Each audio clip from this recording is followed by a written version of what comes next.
tous et bienvenue dans ce podcast interview. On a le plaisir de recevoir un jeune artiste de 20 ans, Lune, originaire de la banlieue parisienne. Il s'est lancé pleinement dans la musique depuis un peu plus d'1 an, en signant notamment dans le label Nowadays Records, aux côtés de l'artiste Fakir ou encore du groupe La Fine Équipe. Dans son home studio, il compose en particulier des musiques électro et depuis maintenant quelques années, il s'est construit une communauté d'auditeurs qui l'accompagne dans son évolution, avec par exemple sur Spotify 100 000 auditeurs par mois. Salut Lune. Salut. Comment ça va ? Bah ça va, merci de me recevoir, je suis content d'être là. C'est un plaisir. J'imagine que tu aimerais sans doute te présenter plus en détail. Comment est-ce que tu qualifierais ta musique ? Bah écoute, en effet, je pense qu'il y a...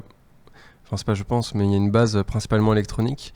Et après, j'ajoute beaucoup d'éléments organiques, c'est-à-dire que j'enregistre ma guitare, ma voix, en tout cas principalement sur les derniers projets. Et je pense que je tends de plus en plus aussi vers ça. Donc maintenant, j'aimerais en fait qualifier ma musique d'électro-folk.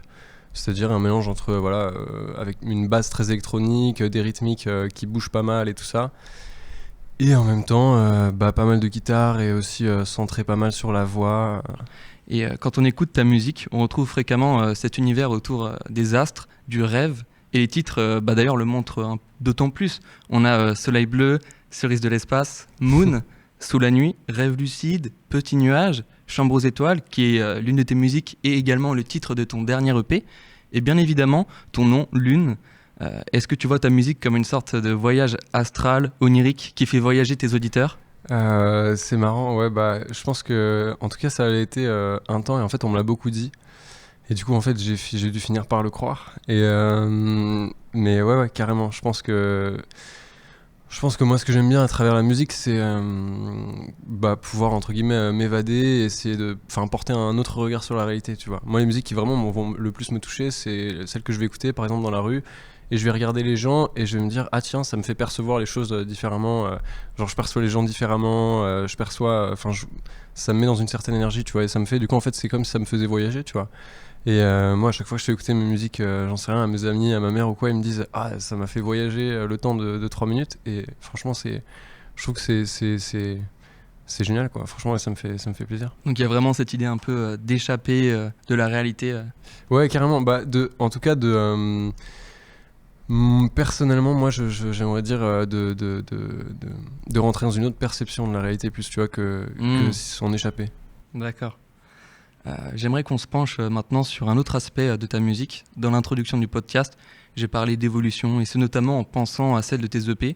Au premier, on perçoit clairement un style, du coup, tu l'as dit, électro, et plus on avance dans le temps, plus on trouve des sonorités organiques, acoustiques, avec du kalimba, de la guitare, du piano, et bien entendu des voix, les tiennes, mais aussi Kip Nelson, qu'on retrouve en featuring, jusqu'à arriver à l'outro de ton dernier EP, la dernière piste de l'EP, où la guitare et les bruits de nature en fond sont très présents. En parallèle à ça, les clips que tu as pu réaliser ont tous cet aspect de nature, de végétation, comme en harmonie avec les environnements vivants. Cette évolution, en fait, est-ce qu'elle ne s'orienterait pas particulièrement vers un Lune plus terre-à-terre, dans le sens plus connecté à son environnement ? Ouais, complètement, c'est complètement ça. En fait, je pense que l'évolution humaine que j'ai eue, on va dire au cours de ma vie, elle a été aussi justement de le plus possible me recentrer moi-même, peut-être aussi sortir de mes rêveries pour arriver dans le concret et commencer à vraiment expérimenter la réalité pleinement, vivre l'instant présent en quelque sorte. Et du coup, ça se retrouve dans ma musique complètement. Et j'ai un ami qui avait fait un parallèle que je trouvais assez intéressant. C'est la première musique de mon dernier EP, elle s'appelle Bulle. Et en fait, c'est comme si, à travers ce dernier EP, j'avais fait exploser la bulle dans laquelle se retrouvaient les gens qui écoutaient ma musique avant. C'est-à-dire qu'avant, ils étaient dans une forme de bulle de rêverie, tu vois, comme on le disait. Et maintenant, c'est plutôt une incitation à, au contraire, sortir et aller vivre réellement les choses concrètement dans la matière. Et du coup, en vrai, c'est beaucoup de blabla pour dire...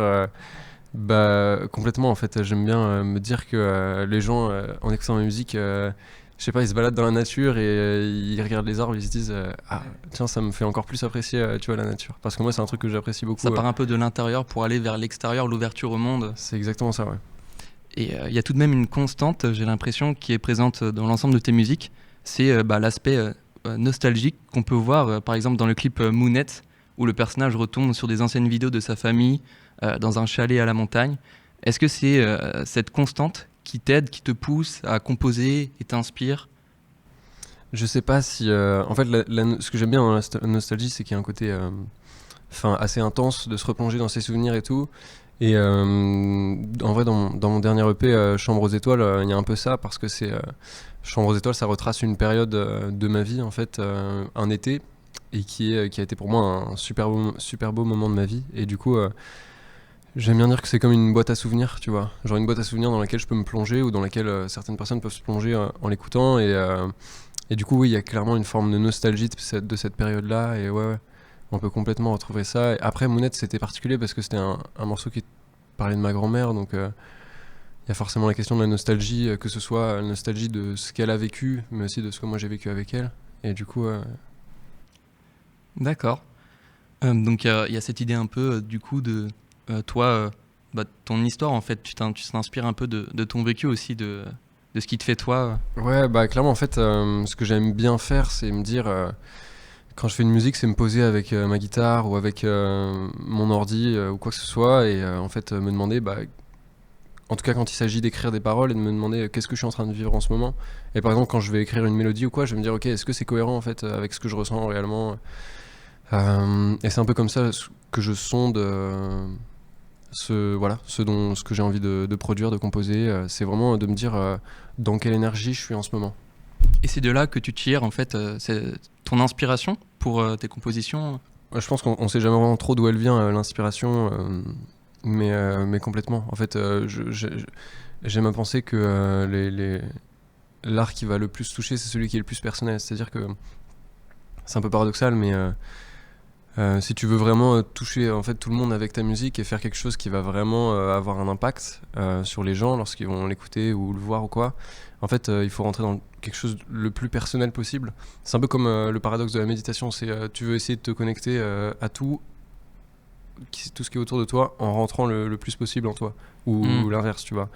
Mais du coup c'est pareil en fait pour moi avec l'art. Et du coup quand je compose, vraiment je me dis j'ai envie d'exprimer la chose la plus intime et la plus personnelle possible, en fait, parce que pour moi c'est la plus riche, parce que c'est le truc que seul moi peut apporter au monde, en fait, en quelque sorte, tu vois. C'est-à-dire personne ne pourrait exprimer de la façon dont je l'exprime ce que moi je ressens. Et du coup c'est ce que j'ai de plus riche à apporter, je pense, tu vois, à travers ma musique. Et donc tu as commencé la musique seule, tout en entretenant bien sûr des relations avec des artistes comme Alison, présent en featuring dans ton premier EP, Rêve Lucide. Comment est-ce que c'est passé ton insertion dans le monde de la musique, aux côtés de différents artistes, et puis avec ton label Nowadays Records, comment s'est passée la rencontre? Alors, écoute, justement Alison, en fait, c'est la personne qui m'a un peu fait croire en moi au début, on va dire, quand j'ai commencé à sortir mes premières musiques. C'est-à-dire qu'au début, je faisais vraiment mes petits trucs dans ma chambre, et au final, je lui ai envoyé une musique, et il m'a dit mais mec, c'est trop bien. Et parce qu'en fait, juste avant de lui envoyer ce que je lui ai envoyé, en fait, je savais pas trop où me diriger dans la musique. C'est-à-dire que je faisais vraiment, j'ai expérimenté tous les styles, et je savais pas sur quoi sur quoi m'arrêter. Et en fait, j'avais pas vraiment de style que j'avais envie d'explorer, comme je l'ai fait après avec la Chill Wave, du coup, grâce à Alison. Et en fait, je lui ai envoyé ça, il m'a dit mais mec, c'est trop bien, vas-y, tu devrais faire un EP et tout. Et au final, j'ai fait un EP Chill Wave, et j'ai eu vraiment une réponse qui était, enfin en tout cas au niveau auquel j'étais trop content, quoi, tu vois. Pour moi c'était ouf, c'était déjà, j'en sais, tu sais, genre au moment j'avais dépassé les 300 followers sur SoundCloud, tu vois. Et en vrai c'est pas grand chose, mais quand j'ai eu ça, vraiment, je me suis dit mais c'est ouf. Enfin moi c'était je repensais à des gens que je suivais à l'époque, et qui avaient ça, et je me disais putain, j'espère qu'un jour j'aurai ce nombre de followers et tout. Et du coup, en vrai, rien que ces toutes petites étapes-là, déjà, t'as une grosse satisfaction. Et du coup, ensuite, ça s'est concrétisé, on va dire, dans la matière, parce que ça, c'était juste des relations sur Internet. Ça s'est concrétisé dans la matière lorsque j'ai rencontré, du coup, Nowadays Records, par le biais de Forme, qui est un groupe que je connais du Musée Sauvage, qui est un super lieu associatif à Argenteuil. Et donc Forme, qui est un groupe de musique de Nowadays Records. Ouais, c'est ça. Forme, qui du coup sont des artistes signés chez Nowadays Records. Et le chanteur de Forme, en fait, invité à connaître les gens de Nowadays Records. Il leur a envoyé mes démos et tout, et ils ont kiffé de ouf. Et du coup, après, ça s'est de fil en aiguille. On s'est vu en soirée, on est rentré en contact, vraiment. Et en fait, c'est un label qui joue vraiment sur le côté humain, tu vois. Du coup, j'ai pu, derrière... vraiment, enfin, le courant est super bien passé, quoi. Et du coup, après, voilà, on a signé et tout, et c'est trop cool, ça se passe bien. Et écoute, récemment d'ailleurs, tu as pu expérimenter tes premières représentations en live, seul sur scène avec une guitare, un micro et des pads, notamment pour la rythmique et les mélodies qui t'accompagnent, dans des événements dont certains tout de même regroupaient quelques centaines de spectateurs. Est-ce que tu peux nous en parler de ces premières expériences ? Comment est-ce que c'était ? Bah écoute, franchement, c'était assez... comment dire ? C'était tout sauf ce à quoi je m'attendais. J'avais plein d'imagination sur ça, je m'étais imaginé plein de fois comment j'allais me sentir en montant sur scène et tout. Et en fait, la vie, elle te donne jamais ce à quoi tu t'attends, tu vois. Et cette loi s'est vérifiée. Vraiment, c'était très étonnant comme sentiment. Je pense que c'était un mélange de se sentir en danger, tu vois. Genre, t'es là, t'as des gens qui te regardent, tu fais ton truc, tu trembles sur ta guitare et tu dois chanter et machin. Et en même temps, tu dois te concentrer pour pas louper le passage qui change. Et du coup, c'est assez, c'est vraiment comme si j'étais dans une forêt entourée d'animaux sauvages et dangereux, tu vois. Et en même temps, t'es là et tu kiffes parce que tu mets en pratique ce que t'as fait pendant si longtemps dans ta chambre et tout ça, et tu vois les gens qui te sourient, qui sautent, qui applaudissent et tout, et du coup, c'est un sentiment, enfin, c'est plein de sentiments assez particuliers, et je pense que plus je vais en faire aussi, plus je vais réussir à apprécier, parce que là j'en suis quand même encore au stade où je suis très concentré sur ce que je dois faire, j'ai un peu de mal à vraiment me laisser aller en fait à la musique et au public, tu vois, mais de plus en plus du coup, comme j'ai eu vraiment une bonne réponse en fait de la part du public et tout, il y a plein de gens qui sont venus me voir en disant ouais c'est trop bien et tout, ça m'a vraiment tué, ça m'a fait super plaisir, et je me suis dit ok, c'est la première étape, la prochaine étape c'est que moi je me fasse vraiment kiffer et que je sois à l'aise et tout ça, tu vois. D'accord. Tu nous parlais justement de prochaine étape. Est-ce que tu as des projets à venir dont tu aimerais nous parler, des prochaines dates et des réseaux sociaux éventuellement que tu voudrais partager Alors, du coup, je suis en train de bosser sur un deuxième EP qui va sortir avec Nowadays, dont je suis super content, et là j'en suis... franchement, c'est très très prochainement fini, donc j'espère que ça va sortir en février ou mars prochain. Et pour ce qui est des dates, ouais, j'ai une date le 11 décembre au Bus Palladium à Paris. Donc ce sera en coplateau avec Joko, qui est une artiste, une chanteuse, et Balm, qui est un groupe. Et je pense que ça va être une super soirée, c'est des potes à moi, et on est là pour kiffer, donc voilà, ça va être trop cool. Génial. Donc 11 décembre au Bus Palladium, et pour ce qui est des réseaux sociaux, sur Instagram, lune.musique. Top. Bon, merci Lune de nous avoir accordé un peu de ton temps pour cette interview. On te laisse le mot de la fin, ou plutôt en l'occurrence la mélodie, parce que tu vas nous interpréter en live Mounette à la guitare. Et quant à nous, chers auditeurs, on se retrouvera pour une prochaine interview musique.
I'm still a kid in my life.